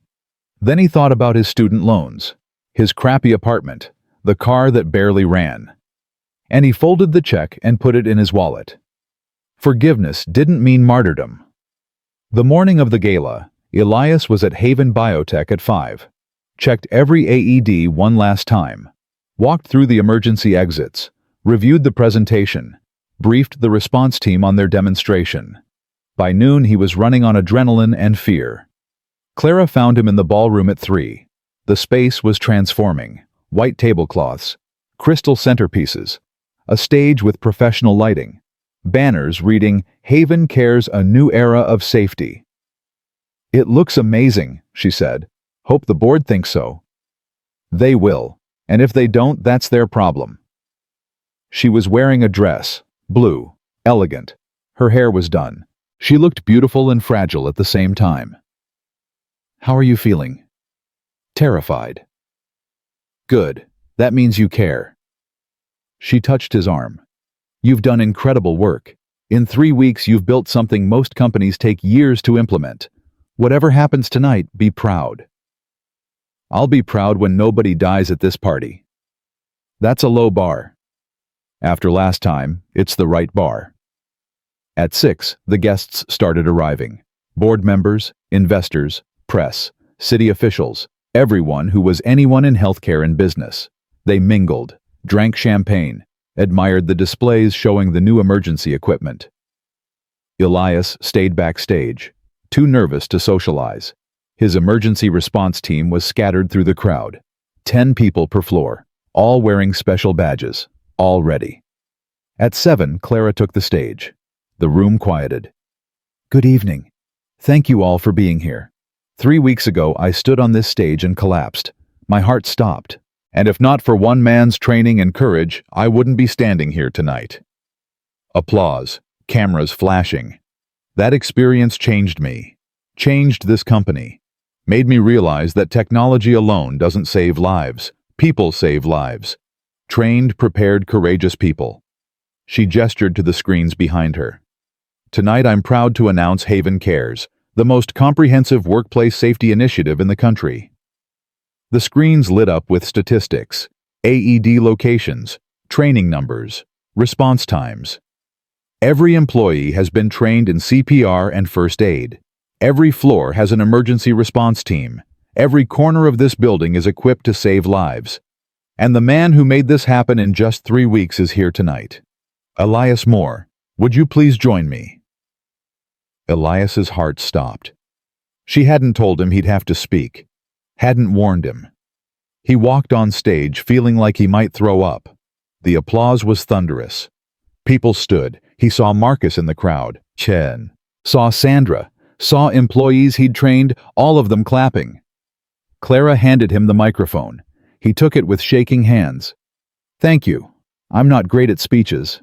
I'm better at doing than talking. Nervous laughter. 3 weeks ago I did my job, that's all. I saw someone who needed help and I helped. And what I've learned since then is that everyone in this room can do the same. You don't need to be a medic, don't need years of training. You just need to know the basics and have the courage to act. He pressed a button. A video played. Footage from the training sessions. Employees practicing CPR, learning to use AEDs, becoming confident. These people are heroes. Every single one. They took time from their schedules to learn how to save lives. And because of them, Haven Biotech is safer. Not because of technology, because of people. More applause. Clara was crying. She didn't hide it. So thank you for supporting this program, for believing that every life matters, for understanding that safety isn't a luxury, it's a right. And now I'd like to invite our emergency response team to demonstrate what they've learned. 10 employees came on stage. Elias walked them through a cardiac emergency scenario. One person collapsed. The team moved. Called 911, started CPR, got the AED, worked together like a machine, smooth, professional, perfect. When the collapsed person sat up very much alive, the room erupted again. Clara took the microphone back. That's what preparedness looks like. That's what Haven Cares means. And I'm proud to announce that we're not stopping here. Starting next month, we're offering free CPR training to the community. Anyone who wants to learn, no cost. Because this isn't about our company. It's about saving lives wherever they need saving. The applause was deafening. Elias stepped off stage, tried to disappear into the crowd. Didn't work. People kept stopping him, thanking him, telling him stories about family members who died of heart attacks, about wishing they'd known CPR. A board member cornered him by the bar. Older man, expensive suit, calculating eyes. Impressive program, Mr. Moore. Expensive but impressive. Worth every penny. We'll see. Return on investment for something like this is hard to measure. The ROI is people not dying. That's pretty measurable. The man smiled. It didn't reach his eyes. You're very passionate. But passion doesn't always translate to sustainable business practice. With respect, sir, if Haven Biotech can't afford to keep people safe, then Haven Biotech has bigger problems than ROI. The man's smile vanished. Careful, Moore. You're new here. Would hate to see you overstep. He walked away. Elias's hands clenched. He forced them to relax. Clara appeared at his elbow. Don't mind Harrison. He's been trying to cut the safety budget for years. This program makes him look bad. Did I just make an enemy? You made several. The board doesn't like being told they're wrong. But you are right, and I'll make sure they know it. The party continued. Dinner was served. Speeches were made. Awards were given. Elias tried to enjoy it, but he couldn't relax. Kept scanning the crowd, looking for problems, for emergencies. For the moment, everything would go wrong. At 9:30, the fire alarm went off. Not the test alarm. The real one. Loud, urgent, strobe lights flashing. For a split second, everyone froze. Then Elias moved. Everyone stay calm. Emergency response teams positions. Everyone else proceed to the nearest exit. Do not run. Do not push. His voice cut through the panic. The response teams sprang into action, each one taking a section of the crowd, guiding people toward exits, keeping order. Clara was beside him. Is this real? Don't know, but we treat it like it is. You need to evacuate. Not without Amelia. She's in the VIP room with my mother. I'll get them. You go. Now. He ran against the flow of people, through the ballroom, down a hallway. The VIP room was at the end. He burst through the door. Amelia stood by the window with her grandmother. Both looked scared. Mr. Moore, what's happening? Fire alarm. We need to leave. Come with me. He took Amelia's hand. The grandmother followed. They moved quickly, but not running. Down the hallway, back to the ballroom. But when they got there, something was wrong. The main exit was jammed. People were pushing, shouting. Someone had fallen, bodies piling up at the door. This way. Elias redirected them to the emergency exit, the one he'd specifically made sure was clear. He pushed through the crowd, got to the door, shoved it open. It moved 6 inches and stopped. Something was blocking it from the outside. Damn it! He looked around. The other exit was across the room, through the chaos. He could see smoke now, real smoke, coming from somewhere. This wasn't a drill. The building was actually on fire. Elias didn't hesitate. Everyone, listen to me. His voice cut through the screaming. The main exit is blocked. We're going through the kitchen. Response teams lead your groups. Move now. The training kicked in. His team started directing people. Firm voices, clear instructions, no panic. They moved like water finding a path. Elias kept hold of Amelia's hand. The grandmother stayed close. He pushed through smoke that was getting thicker by the second. His eyes burned. Amelia coughed against his leg. Cover your mouth, sweetheart. Stay low. They reached the kitchen, industrial stoves, steel counters, and a service exit that should lead to the loading dock. Elias shoved the door open. Fresh air rushed in. Go! Everyone out! Count off as you exit. People streamed past him. He counted heads, made sure everyone was moving, saw Clara helping an elderly board member, saw Marcus carrying someone's grandmother, saw his response teams doing exactly what he'd trained them to do. The last person cleared the kitchen. Elias did a final sweep, checked behind counters, under tables, made sure no one was hiding or trapped. Empty. He ran for the exit. Behind him something exploded. Not huge, but enough to blow out the kitchen windows. Glass rained down. Heat rolled over him like a wave. He dove through the door as flames engulfed the space he'd been standing in. Outside, people huddled in the parking lot. Fire trucks were arriving. Sirens screaming. Lights flashing red and blue against the night sky. Elias! Clara ran to him, grabbed his shoulders. Are you okay? You're bleeding. He touched his face. His hand came away red. Must have caught glass on the way out. "I'm fine. Where's Amelia?" "Here, I'm here." The little girl pushed through the crowd, threw her arms around him. "You saved us again." Response team saved us. They did exactly what they were supposed to do. A firefighter approached. "Sir, I need you to step back. We're securing the perimeter." "There might be people still inside. Second floor, third floor." "We'll do a sweep. How many people were at this event?" 450, maybe more." "We need a head count. Can you organize that?" Elias turned to his teams. They were scattered through the crowd, but still wearing their badges. "Response teams on me." They gathered. 10 faces. All accounted for. All safe. "We need a head count. Each of you take your floor group. Make sure everyone got out." They dispersed. Started calling names. Checking off lists on phones. The organization was beautiful. Even in chaos they functioned. 10 minutes later they reported back. All accounting staff accounted for. Marketing is complete. Legal is here.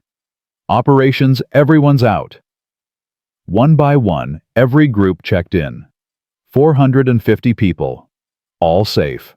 All breathing. The fire chief walked over. "Mr. Moore?" "That's me." "Chief Patterson, my team says your emergency response was textbook perfect. Clean evacuation. No injuries except minor smoke inhalation. How did you manage that?" "Training. We drilled for this." "Well, your drilling saved lives tonight. That kitchen exit was the only clear path. If people had kept pushing at the main door, we'd have had a crush situation. Fatalities." He shook Elias's hand. "You did good." After he walked away, Elias felt his legs start to shake. Adrenaline crash. He sat down on the curb, put his head in his hands. Clara sat beside him. "You okay?" "No, yes, I don't know." He looked up at the building. Flames were visible on the second floor now. Smoke pouring from broken windows. What started it? "Don't know yet. Fire marshal will investigate." She was quiet for a moment. The exit that was blocked. The main one. That shouldn't have happened. "No, it shouldn't have. We inspected everything. You checked every exit personally." "I did." "So something changed between this afternoon and tonight." Elias met her eyes.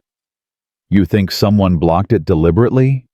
"I don't know, but I'm going to find out." Paramedics moved through the crowd, checking people, handing out oxygen masks. One approached Elias. "Sir, you're bleeding. Let me look at that." He let her clean the cut on his forehead. Butterfly bandages, no stitches needed. While she worked, Marcus appeared. "That was intense. You were incredible. Everyone was." "Your brother would have been proud," Elias said. "Of the teams, of how they handled it." Marcus's eyes got wet. "Yeah, he would have." He looked at the burning building. "All that work. The program you built. 3 weeks of effort. And now this. The program worked. That's what matters. Everyone got out because people knew what to do. Still, it's got to hurt. Watching it burn." It did hurt. But not the way Marcus thought. It hurt because Elias kept running through the night in his head, looking for what he'd missed, what he could have done differently. The blocked exit gnawed at him. Clara was on her phone, pacing. Her voice was sharp. "I want security footage from the ballroom, every camera, starting at 5 p.m. Send it to my email, now." She hung up. Came back to Elias. "Something's not right. That exit was clear. I checked it myself at 6:30. "When did the event start?" 7. Guests started arriving at 6:45. "So someone blocked it between 6:30 and 9:30 when the alarm went off." "But why? Who would do that?" Elias thought about the board member at the bar, about the comment about return on investment, about how this program made certain people look bad. "I might have an idea."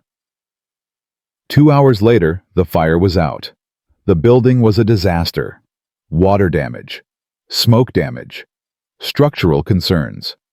It would be weeks before anyone could work there. The fire marshal approached Clara and Elias. "We found the point of origin. Second floor storage room. Electrical fire. Started in the old wiring." "Electrical?" Clara frowned. "We just had the system inspected." "Inspections don't catch everything. Old buildings, old wiring. It happens." He consulted his notes. "There's something else. The main exit. It was blocked by a maintenance cart, heavy equipment. Someone would have had to move it there deliberately." "Do you have footage?" Elias asked. "That's a question for your security team. But yes, you should pull footage. Because if someone blocked that exit knowing there was a fire, that's not just negligence. That's attempted murder." After he left, Clara pulled up the security footage on her phone, scrolled through timestamps, stopped at 7:15. "There, look." The screen showed the main exit, clear and accessible. Then at 7:43, a figure in maintenance coveralls wheeled a heavy cart in front of it. The person's face was hidden by a baseball cap. "Can you zoom in?" Elias asked. Clara tried. The resolution wasn't good enough, but there was something familiar about the person's build, the way they moved. "Send that to the police," Elias said. "Let them enhance it." "Already done." Clara's jaw was tight. "Someone tried to trap people in a burning building. At my gala. In my company." "We'll find out who." "Damn right we will." The crowd was starting to disperse. People going home. Shell-shocked, but alive. Amelia was asleep in her grandmother's car. Clara needed to get them home. "Go," Elias said. "Be with your daughter. We'll deal with this tomorrow. Come with us. You shouldn't be alone tonight." "I'm fine." "Elias, you just ran into a burning building and saved 400 people. You're not fine. None of us are." She touched his arm. "Please, come home with us. Let me return the favor of saving someone." He was too tired to argue, rode with them in silence. The grandmother drove. Clara sat in back with Amelia's head in her lap. Elias sat up front and watched the city pass by. At Clara's house, they carried Amelia inside without waking her. Put her to bed still in her dress. Clara's mother made tea. They sat at the kitchen table at 2 a.m. drinking chamomile and processing trauma. "I keep thinking about what would have happened if you hadn't trained people," Clara's mother said. Her name was Helen. "If they'd panicked, if they hadn't known what to do. People would have died," Elias said simply. "Crush injuries at the main door. Smoke inhalation. Burns. We got lucky." "That wasn't luck.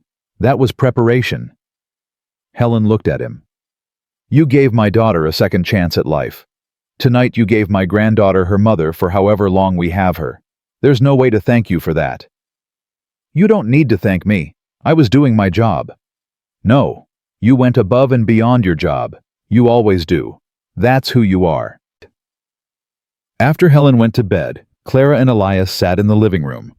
The house was quiet except for the ticking of a grandfather clock. "I'm scared," Clara said finally. "Not of the fire, of what comes next. The investigation, the board, the media. This is going to be everywhere. CEO's gala ends in fire. Questions about safety, about whether Haven Biotech can be trusted." "The program worked. Focus on that." "But someone sabotaged it. Someone tried to hurt people. That's the story they'll tell." Then we tell a different story, about 450 people who evacuated safely because they were prepared. About a company that takes safety seriously enough to train everyone. About emergency response teams who saved lives. Clara smiled. "You're good at this. The leadership thing. The seeing through the crisis thing." "I've had practice." "In the military?" "Yeah.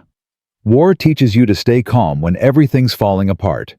Because if you panic, people die." "Did you ever panic over there?" Elias was quiet for a long time.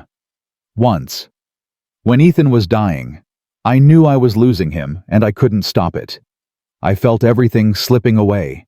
All my training, all my skill, none of it was enough. He looked at his hands. I panicked. For about 10 seconds. Then I forced myself to keep working. Keep trying. Even though I knew it was over. That's not panic. That's hope. Hope in a hopeless situation is just another word for denial. No, it's another word for courage. Trying when you know it's not enough. That's the bravest thing there is. They sat in comfortable silence. Outside, dawn was starting to break. Gray light through the windows. You should sleep, Clara said. Guest room is upstairs, second door on the right. I should go home. You're exhausted. You're hurt. You smell like smoke. Sleep for a few hours. Shower. I'll make breakfast. Then we'll figure out what comes next. He was too tired to argue. Went upstairs. Found the guest room. It was nice, clean, a real bed with actual pillows. He lay down in his clothes and was asleep in seconds. 3 hours later, he woke to the smell of bacon. Went downstairs. Clara was in the kitchen cooking. Amelia sat at the counter eating cereal. Mr. Moore, you stayed over? I did. Hope that's okay. It's very okay. Mommy never lets anyone stay over except Grandma. Clara shot him an apologetic look. Amelia, eat your cereal. Can Mr. Moore stay over more? Please. We'll see. Now eat. After breakfast, Clara drove him home. On the way, her phone rang constantly. Press, board members, employees. She ignored most of them. The board wants an emergency meeting, this afternoon. They're going to push again for me to step down. Use the fire as evidence that I'm not capable of leading. You saved the company from a disaster. That's evidence of the opposite. They'll spin it differently. Say the disaster happened on my watch. Say I'm distracted by my health. Say I'm a liability. She pulled up to his apartment. Will you come to the meeting? I could use someone on my side. I'm not a board member. You're the director of life safety. The program is yours. They'll have questions. You should be there to answer them. What time? 3 o'clock. I'll send a car. He got out, went inside, showered, changed clothes, tried to sleep but couldn't. His mind kept running through the night. The blocked exit. The figure in the maintenance coveralls. Something about it nagged at him. At 2:30, a black car arrived. Drove him back to Haven Biotech. The building was cordoned off with yellow tape. Fire department was still inside doing their investigation. The board meeting was at a hotel conference room downtown. Elias walked in at 2:55. 10 board members sat around a table. Clara at the head, an empty chair beside her. Elias, thank you for coming. Everyone, this is Elias Moore, Director of Life Safety. They nodded. Some smiled. Some didn't. Harrison, the one from the bar, looked at him like he was something stuck to his shoe. Mr. Moore, tell us about last night. In your professional opinion, was the evacuation handled properly? Yes. 450 people evacuated safely. No fatalities. Minor injuries only. The emergency response teams performed exactly as trained. But the fire happened in a building that was supposedly inspected and safe. Electrical fires happen. It's why we have fire suppression systems and evacuation protocols. Both worked. Except someone blocked the main exit. That's not protocol. That's sabotage. Yes, it is. And the police are investigating. Harrison leaned forward. Here's my concern, Mr. Moore. 3 weeks ago, our CEO had a cardiac event at a company function. Last night, there was a fire at another company function. 2 major incidents. 2 months. That's a pattern. The pattern is that we handled both incidents without fatalities. That's success, not failure. Or it's evidence that Ms. Vance is a magnet for disaster, that her health issues make her a target, that this company isn't safe with her at the helm. Clara's face went pale, but she kept her voice steady. The fire had nothing to do with my health. Didn't it? You've been distracted, focused on this safety program instead of running the company. Maybe if you'd been paying attention to operations, someone wouldn't have been able to sabotage our event. The safety program is the only reason everyone walked out alive last night, Elias said. His voice was cold. You want to criticize something? Criticize whoever blocked that exit, because that person tried to kill people, and I'm going to make damn sure they're found. Mr. Moore, you're out of line. No, you're out of line. Clara built this company, saved this company, and you want to push her out because she had the audacity to almost die and then work even harder to make sure no one else does.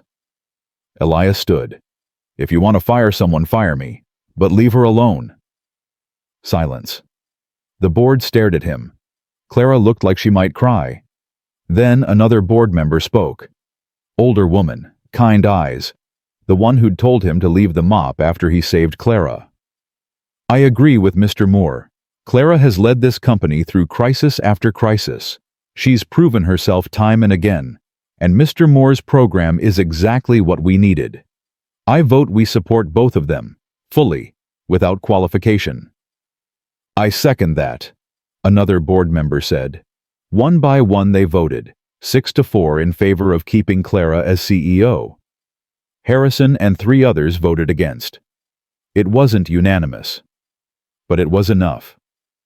After the meeting, Clara pulled Elias aside.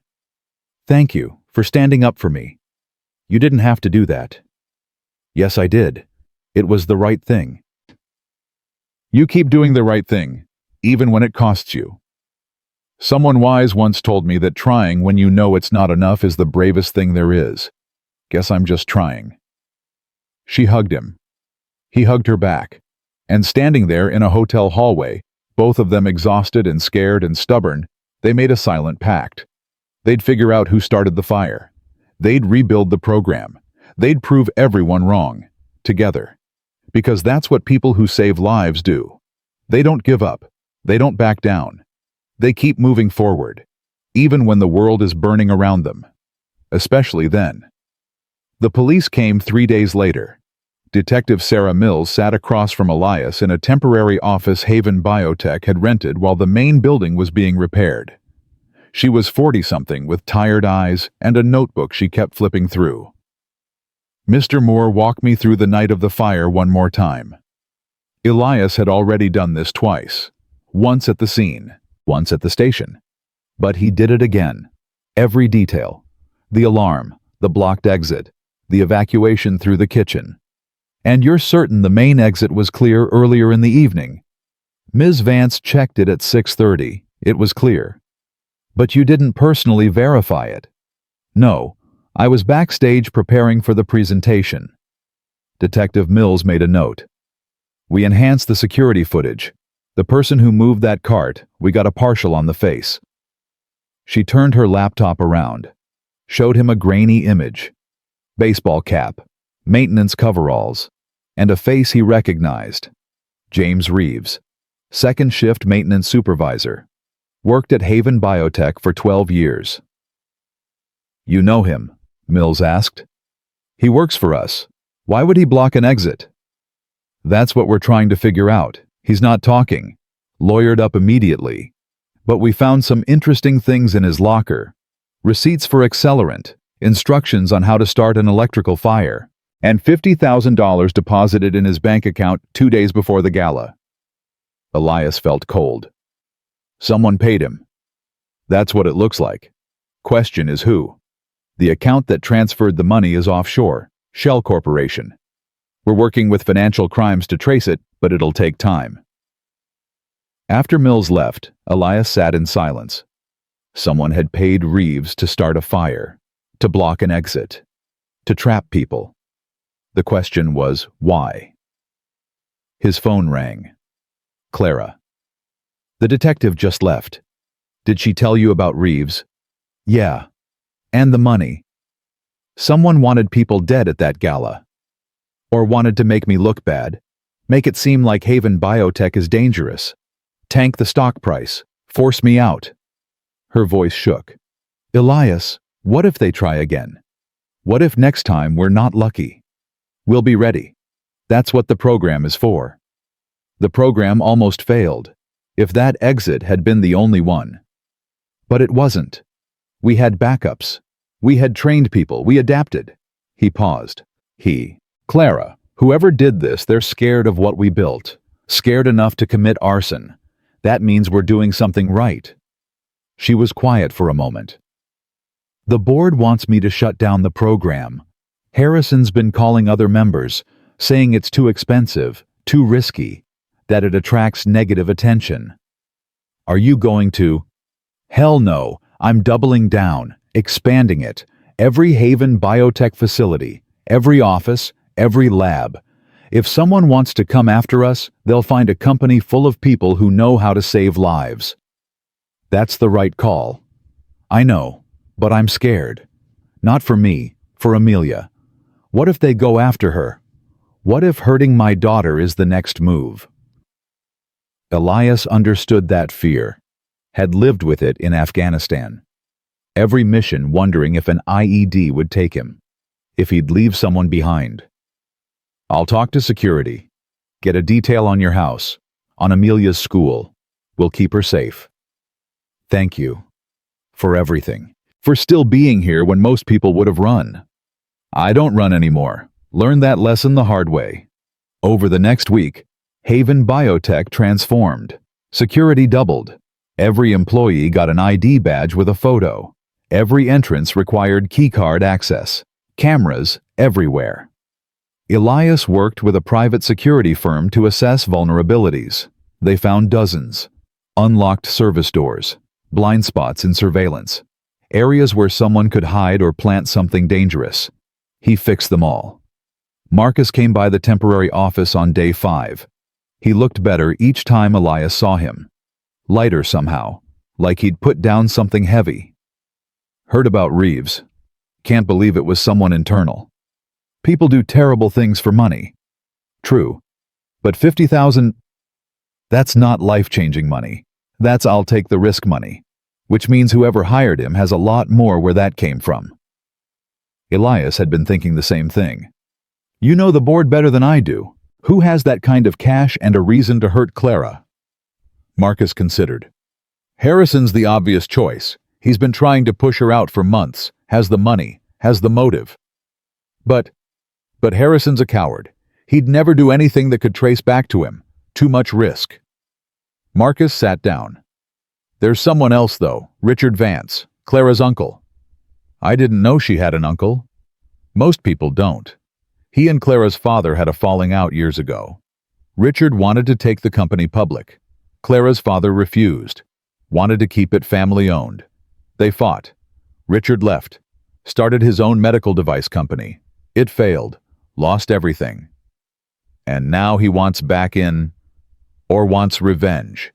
If Clara fails, if Haven Biotech collapses, he could buy it cheap.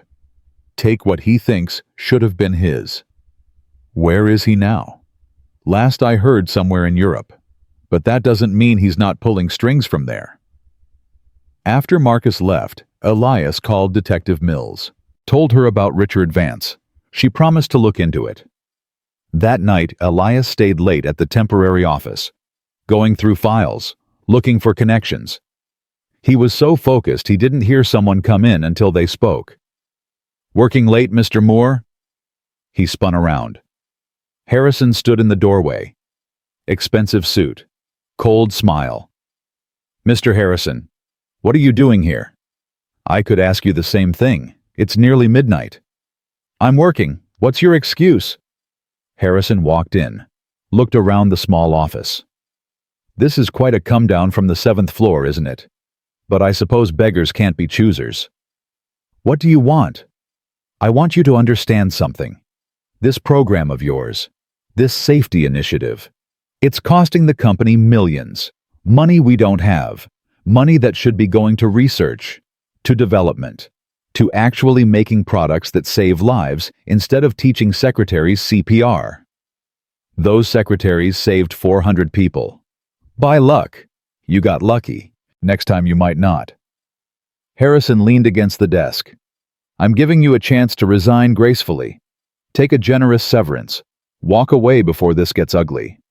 And if I don't, Then I'll make sure you're fired. I have 6 votes on the board. Clara only has 4. Do the math. You don't have 6 votes. You have 4. I did have 4. But circumstances change. People change their minds, especially when presented with the right information. What information? Harrison smiled. About your past, your military career, the soldier who died under your care, how you lost your medical license, how Clara hired you out of sentiment, not qualification. That kind of information tends to make board members nervous. Elias stood up, slowly. Are you threatening me? I'm offering you advice. Take the severance. Disappear. Let this company move forward without the anchor of your vanity project. No. No. I'm not resigning. I'm not disappearing. And if you try to smear me or anyone else, I'll make sure everyone knows exactly what you've been trying to do, including the police. Harrison's smile vanished. Be very careful, Mr. Moore. You're playing a game you don't understand with people who have resources you can't imagine. I understand perfectly. You want Clara gone so you can gut this company and sell it for parts. But it's not going to happen. Not while I'm here. Then I guess we'll see how long you're here. Harrison left. Elias stood in the empty office, hands shaking with anger. He pulled out his phone, called Clara. I just had a visit from Harrison. He tried to threaten me into resigning. What? Clara's voice was sharp. What did he say? Elias repeated the conversation. When he finished, Clara was quiet for a long moment. I'm calling an emergency board meeting, tomorrow. This ends now. The meeting happened at 9 the next morning. Same hotel conference room. But this time Clara came prepared. She stood at the head of the table with a laptop and a look on her face that could cut glass. Thank you all for coming on short notice. We need to discuss the future of Haven Biotech. Specifically, who should be leading it. She opened the laptop. Over the past week, I've had conversations with each of you. Some productive, some less so. And I've made some decisions. She clicked a button. A document appeared on the screen behind her. This is my resignation, effective immediately. I'm stepping down as CEO. The room erupted. Questions. Protests. Harrison looked smug. Clara held up a hand. I'm not finished. I'm stepping down as CEO to focus on what I do best. Innovation. Research. The medical side of this company. I'll be taking the position of Chief Medical Officer. She clicked again. Another document appeared. And I'm recommending to the board that we hire an interim CEO. Someone with business experience. Someone who can handle operations while I handle medicine. So. Who? Someone asked. Patricia Hendricks, our VP of Human Resources. She's been with this company for 15 years. Knows every department. Has my complete trust. And she's agreed to take the position. Harrison stood up. You can't do this. You can't just restructure without board approval. Actually, I can. As majority shareholder, I have that right. What I need from the board is a vote to confirm Patricia. So let's vote. All in favor. 7 hands went up, including 2 who'd voted with Harrison before. All opposed. 3 hands. Harrison and his loyalists. Motion passes. Patricia Hendricks is interim CEO. Clara smiled. Now let's talk about the safety program. I'm proposing we triple the budget, expand to all facilities, make Haven Biotech the gold standard for workplace safety. All in favor. The same 7 hands. Opposed. The same 3. Motion passes. Clara looked directly at Harrison. One more thing. I've been reviewing our board composition. Some members have been here a long time. Some have lost sight of what this company stands for. So I'm exercising my right as majority shareholder to remove 3 board members and appoint 3 new ones, effective immediately. Harrison went pale. You're removing me. You and 2 others who seem to have forgotten that Haven Biotech exists to save lives, not to maximize profits at the expense of people. She handed him an envelope. Your severance package is generous. I suggest you take it." Harrison grabbed the envelope. His hands shook with rage. "This isn't over. I'll sue. I'll go to the press. I'll destroy you." "Try. You'll lose. Now get out of my meeting." Harrison left. The other two followed. The room was silent. Then someone started clapping, the kind woman with gray hair. Others joined in.